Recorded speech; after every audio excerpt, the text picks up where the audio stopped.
Hello indie game fans, indie game releases have been pent up from the last week due to the Steam Next Festival, so I have a whopping 43 titles of interest for you, so let's begin with Arisen Force HeroTest, a combat-focused action-adventure RPG in which you recruit heroes from various time periods to fight against the Void, being a spin-off of sorts to their other title, Arisen Force Vonimir, which is not yet released, where I thought that HeroTest was some sort of placeholder for the title, but it is not, and also has fan service in the character designs. A very promising looking roguelite auto-battler is Vambrace Dungeon Monarch, which is from the same developer and I think is in the same game universe as Vambrace Cold Soul, a Darkest Dungeon style turn-based RPG, but this is a strategy auto-battler instead. You are playing as the so-called bad guys here, having to fend off adventurers and other forces attempting to invade your dungeon, where you play as said Dungeon Monarch and must summon troops and use abilities to fight them off. It looks nice and seems strategic where you can summon units onto the battlefield which then automatically engages the enemy, but are able to intervene through your ability cards and has potential to be something special.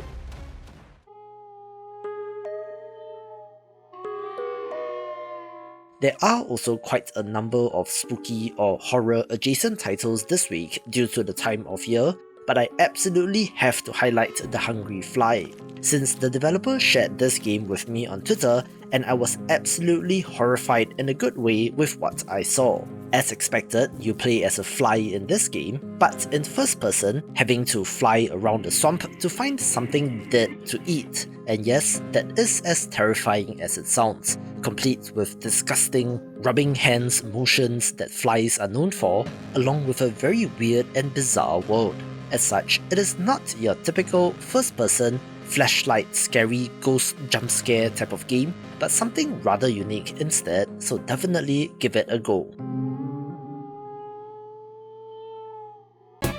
Love indie games? Sign up to my newsletter to get a weekly dose of what's hot, along with some news and of course, weekly game giveaways, so if interested, link is in the description below.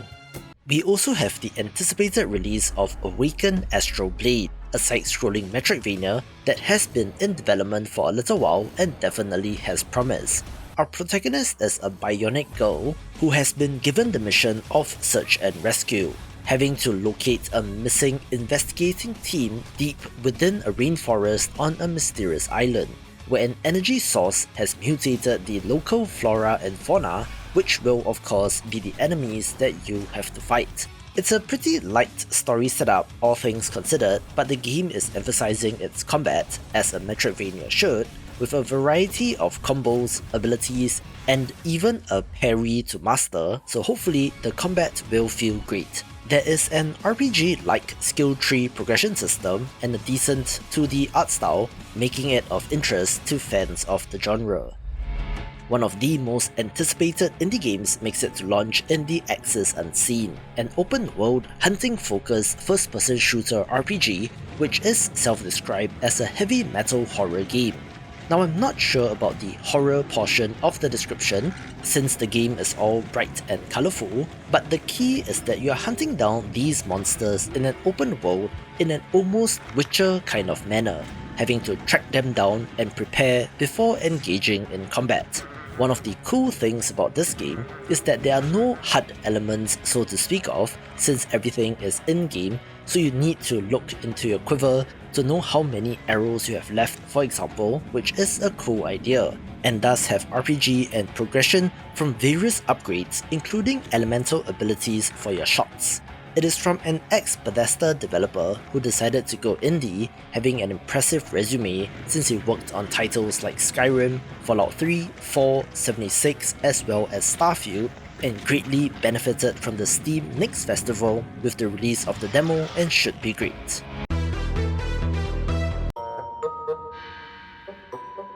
A mega week of new releases means many games to cover, but I'll try to be as in-depth as possible, such as with Amanda the Adventurer 2, Classically, a game that is not really my jam, since horror titles never really are, but this is the sequel to a game from 2023 which went kind of viral about a creepy kid's cartoon character, think Dora the Explorer, which is more than meets the eye. This is the direct continuation of the story, so you probably need to play the first game for context, but given that that game is about 2 to 3 hours, it wouldn't take up too much of your time to get up to speed. A title that is a little bit tongue-in-cheek is Barricade, since the developer straight up states in the trailer that this game is the zombies formula reimagined as a boomer shooter, so think Call of Duty Zombies but with a different art style. Describing it as a formula is truthful, but perhaps might give off the perception that it is a clone, so let's see how this will be received.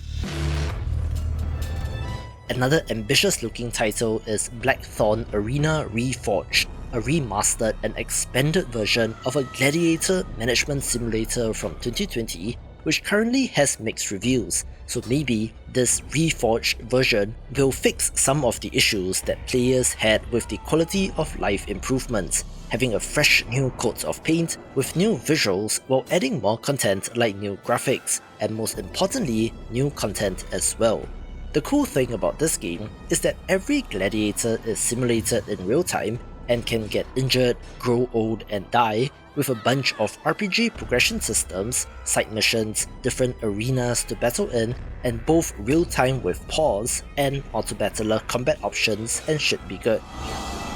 A very promising looking entry that is going under the radar is Botworld Odyssey, an open world monster taming RPG that looks fantastic as our protagonist goes on a quest to become the world's greatest bot master, in a manner very similar to Pokemon, only instead of pocket monsters, you are collecting robots instead. Combat is also different in that it is in real time, so there is a twist, but has that same kind of catch-em-all style of gameplay loop, but also the ability to collect rare scrap material to build new ones of your own, and looks pretty polished, so here's hoping it does well for them. One look at Broken Alliance and you can probably tell that this is a Heroes of Might and Magic tribute, having the side-on hex grid, turn-based combat, overworld exploration, and even castle building like the classic. It has a cool pixel art look, although certain features like the lack of outlines does make it difficult to see certain objects, but otherwise looks like a pretty faithful tribute. Just a quick one here in Brotato Abyssal Terrors, the paid DLC to one of the breakout Bullet Heaven roguelites that is not Vampire Survivors, taking the action into the ocean with new enemies, characters, weapons and items, although visually you cannot really tell that this is underwater, with the lack of biome visual distinction being one of the issues that some of you have brought up in the comments when it comes to games in this subgenre. A not-so-indie title is Card-en-Ciel, which comes to us from Japanese developer Inti Creates, who have been on a roll with their anime-inspired titles, with this being a roguelite card battling RPG that sure looks like Mega Man Battle Network to me. Fans of that series have had quite the amount of choice as of late, with titles like One Step from Eden, so hopefully this lives up to the hype, and it sure does look pretty. A very cute looking strategy title is Claws and Chaos, an auto chess style auto battler title in which you command a party of cute animals as they fight their way through and earn their place on the arc in the face of an impending flood. Now, biblical implications aside, the auto battler combat looks strategic since you can recruit barbarians, cat assassins and hamster weebs, having to find the right combination and to place them in the right positions to most effectively take out your enemies, along with a variety of upgrade cards. This has asynchronous multiplayer as well, so every rival group that you face was created by a human player at some point in time and looks like a good addition to this genre. If you're in the mood for something horror adjacent, how about Creatures of War, a side-scrolling action title which self-describes as a survival horror platformer in which you are searching for the missing members of Delta Squad, and run into all sorts of prehistoric creatures from dinosaurs, gigantic snakes, and even a saber-toothed tiger, having to explore and find key items along with guns and shooting.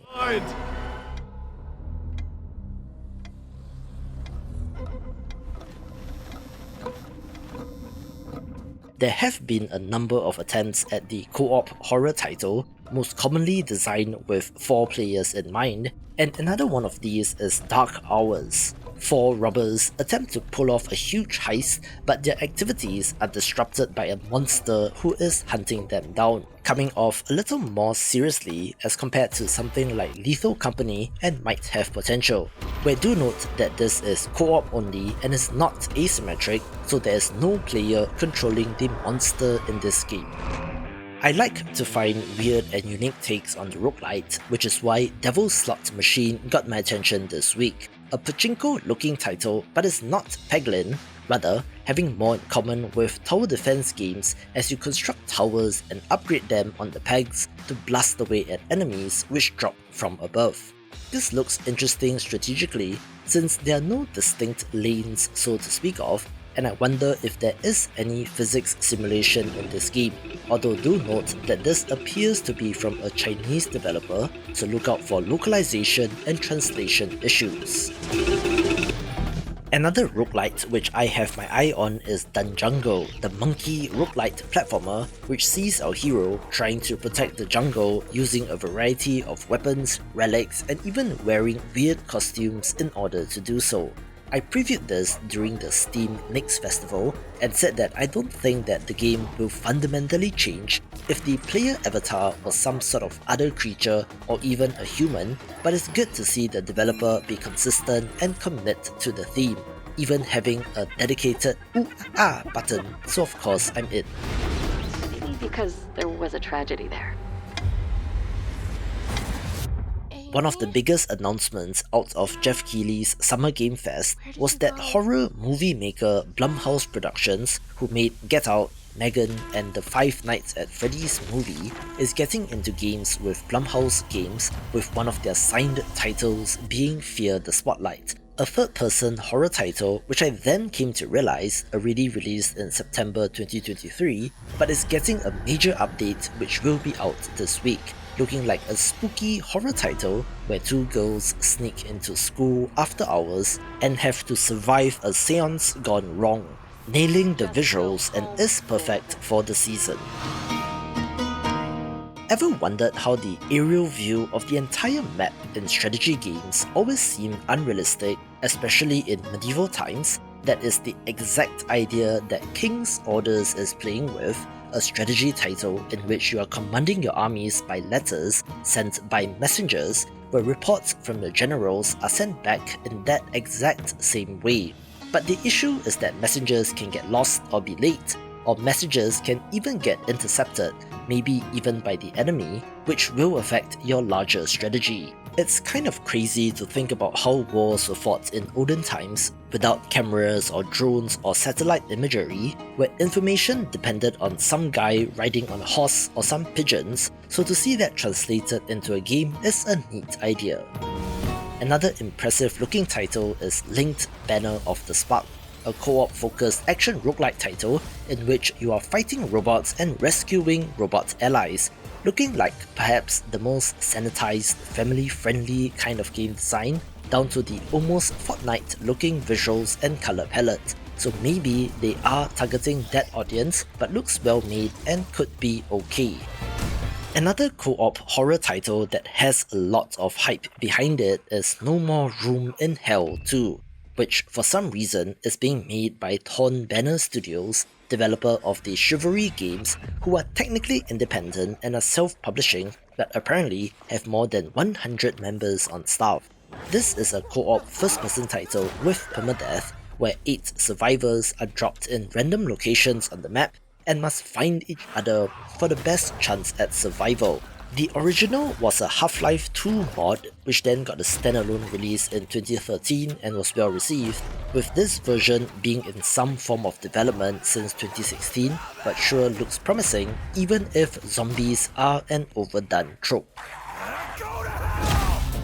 Moving on to something very different in October Panic, a cute pixel art action platformer with a Halloween theme, in which the characters fight their way across levels against all sorts of spooky monsters and bosses. This has 5 levels and no saving or loading, and is intended to be an arcade-style experience, so I expect it to be challenging, but they have nailed what they are going for and looks like a great October game. A promising first-person mining and crafting title is Orebound, where of course you play as dwarves on a grand quest in search for something known as the Ember Stone, having to dig deep beneath the mountain in order to do so. You can of course automate the mining through the use of rail carts using mine resources for a variety of upgrades and improvements so that you can dig deeper in that crafting survival game kind of way. Of course, there are enemies like goblins and orcs to battle, with perhaps a dose of dwarven engineering ingenuity, since you can eventually construct conveyor belts or even minigun turrets for some reason, and looks like a great one of these, although of course do note that this will be an early access release. Back to a light-hearted adventure game all about throwing death, the best surprise birthday party ever, named Party on Hollow Grove. This is about talking to NPCs, gathering items, trading them to get what you need for the party, and exploring Death's mansion, where you have to get everything set up before Death wakes up. Despite the cute look, this is not for kids, since there is coarse language among other content warning labels, but for the rest of us, and especially if you're planning a Halloween party, this might be fun to mess around with. It's the week before Halloween, so there are a number of creepy or spooky adjacent titles, one of which is PRIM, a dark humor point-and-click adventure game in which you play as Death's daughter, getting up to all sorts of mischief and wanting to break her father's house rules as a rebellious kid will be. This has been in development for the longest time, since I remember playing a demo of this way back when, where it had that LucasArts adventure game kind of vibe, but a little bit more goth, although the monochrome color palette might definitely turn some people off. One of the weirdest horror releases released this year in January is named Psychopomp, and being a free title, quickly gained an audience to the tune of 4,600 Steam reviews and an overwhelmingly positive rating, and the developers are back with Psychopomp Gold. From what I can tell, this is a remastered and expanded version of that game, which clocked in at about 1 hour, so hopefully this version has more content, being a first-person 3D dungeon crawler that throws all sorts of weird and horrible monsters at you. There are multiple endings, and apparently the world is made of meat in this game, so it's that kind of weird, horrific world that I don't quite know what to make of, but people seem to like the original, so maybe this will be cool. If you love trains, Railroad Corporation 2 will be a title for you this week, a tycoon game in which you are running such a corporation, trying to establish the most profitable trade routes as you lay tracks and link cities and towns together. It is set at the turn of the 20th century with, I assume, historically accurate locomotives and technology for that time period, where the tycoon and management aspects extends to hiring staff, financing your operations, including taking working capital loans, lobbying the government, and even helping in the development of the cities, such as building power plants, hospitals, banks, and more, all in service of expanding your empire and looks strategic. Here's a cool looking game in Rogue Flight, the self-described breathtaking arcade space combat game inspired by prestige anime, and you can definitely see it in the art and vibes from this trailer. For one, the anime portraits are well done, along with the cinematic shots chosen, where in terms of gameplay, this looks like a high-speed, on-rails shooter similar to the Star Foxes of the world. Arcade mode is the primary mode, which I'm assuming means a high-score chase and individual replayable levels, but you can also unlock a roguelite mode with different rewards and upgrades, and with 40 unlockable arrow designs and 40 weapons from multiple classes, does look to have potential as well. Just a quick one here in the not-so-indie Shin-chan, Shiro and the Cold Town, a life sim adventure game that stars the iconic character Crayon Shin-chan, a naughty 5-year-old boy on his adventures in a quaint Japanese village, similar to their previous title, Shin-chan, Me and the Professor on Summer Vacation, The Endless 7-Day Journey. But with a new twist in this game. There is a new location named Cold Town with its own set of characters which you can help, along with a more sinister force with their own plans. But it is one of those wholesome, chill games which is certainly aided by the art and animation, which looks absolutely gorgeous, getting English localization this week. While games are usually for super happy fun times or some sort of challenge, the flexibility of games as art means that it can pretty much encompass anything, which is why Some Goodbyes We Made is of note. 11 mini-games which are based on some memories of goodbyes that the developer has and does not want to forget, immortalizing them in digital form, ranging from moving out of a house as well as waving to a special someone as your train departs from the station, looking pretty emotional and might just make you cry. Here's a fun-looking action platformer named Speedollama, a run-and-gun title with 3 playable characters where you are an elite llama mercenary fighting back against the alpaca army. I love games like Metal Slug, which is why this caught my attention since it is just go go go all the time and looks like fun. Also drawing upon games like Broforce and Pizza Tower and looks promising. There is a collectathon element to the game where you need to collect 75% of items in each level, which gives you a reason to explore along with procedurally generated maps, but this is not a run-based roguelite, being more of a time trial kind of game as you attempt to complete it as quickly as possible, with what looks to be interesting boss designs and fights as well.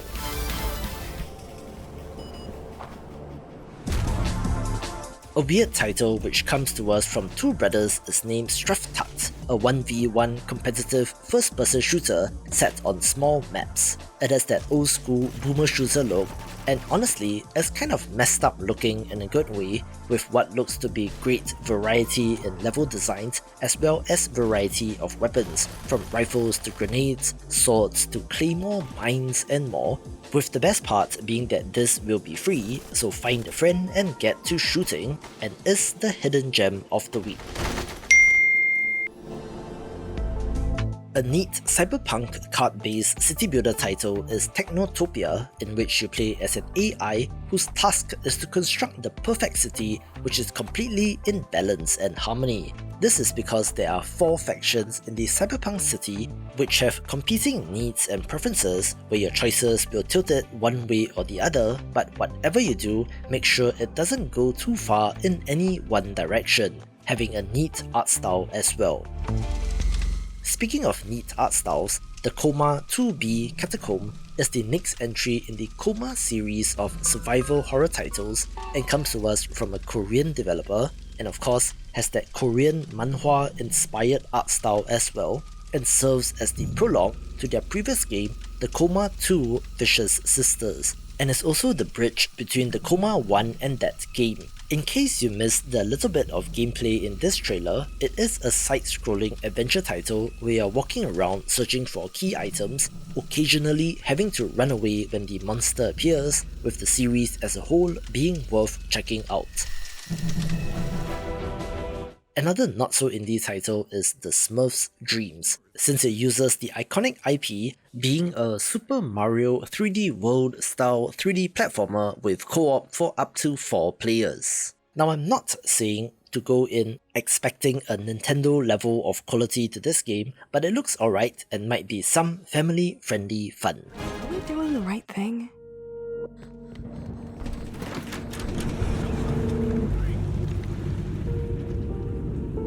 Another game perfect for the season is While We Wait Here, a narrative choose-your-own adventure management sim in which the world is ending, but you are in a diner with your customers, having to prepare food and talk to them as you wait for the end of the world together. It's an interesting thought experiment, if anything, to think about what you yourself would do in a scenario like this. If you know that the world is coming to an end, how would you spend your last few moments as you await the inevitable? That's something to think about for you, but this game explores that in interesting detail and with multiple endings does offer some amount of replayability. From the developer of Wilmot's Warehouse comes Wilmot Works It Out, a perhaps simplified take on the first game that does have the same core mechanics, where Wilmot has to sort through and complete puzzles in this game as compared to sorting and stacking items in a warehouse, and was under time pressure to deliver, with this looking a lot more chill and pleasant, although I wonder how much depth there is here. A wicked-looking city builder title releases in early access this week named Worshippers of Cthulhu, in which you are building a city for your cult that worships the Great Old Ones, where, wouldn't you know it, even regular cult people still require food to eat and materials for construction, so the core city building systems are still in place, only with a much more, shall we say, bloodthirsty theme. There are of course human sacrifices that you can make, as well as summoning cosmic horrors, some of which can help you expand your city to control the other islands as well. There are non-believers which you can attack to grab land, resources and manpower from, but the Great Old One only tolerates the strong, so your cult needs to be as powerful as it can be, looking like an awesome themed entry in this space. This one's for indie game developers. The free indie game marketing resources are ready, so sign up via the link in the description below to get it in your mailbox. We also have the 1.0 release of Zero Civet, a 3/4 view pixel art extraction shooter that is single player only, so think of games like Escape from Tarkov, but without other players and you get the idea. In the post-apocalypse, you must venture into the wasteland to explore and loot, having to extract or get out safely if you want to retain the items that you found. And while it is pixel art, don't let the visuals fool you, it is certainly on the more difficult end of things, but does look like it might just find a very hardcore audience.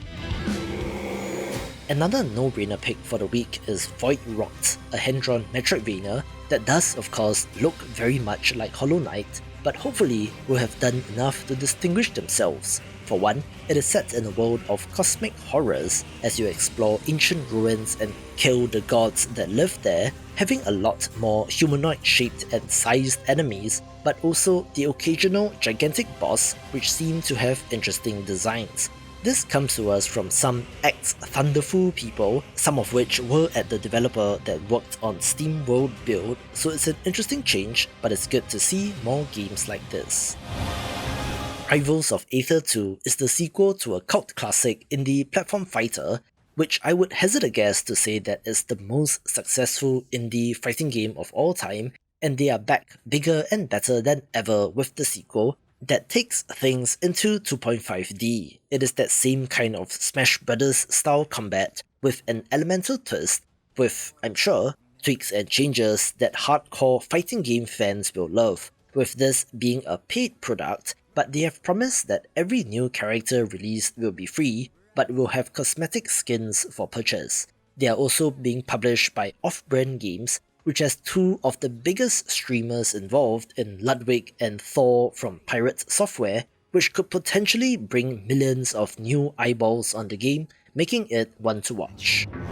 It has been 8 years since the early access release of Factorial and 4 years since the 1.0 release, where the factory builder automation title has opened the eyes of many into what a game can be, since it has drawn parallels to computer science and how computers work. And I have seen entire YouTube channels just being dedicated to this one game. So to say that the hype is through the roof for Factorial Space Age might be an understatement. This is a paid DLC that continues where the base game left off after you fired off rockets into space, being able to, of course, build a factory on the space platform, which also requires defenses to shoot down asteroids and is more factorial for the sickles.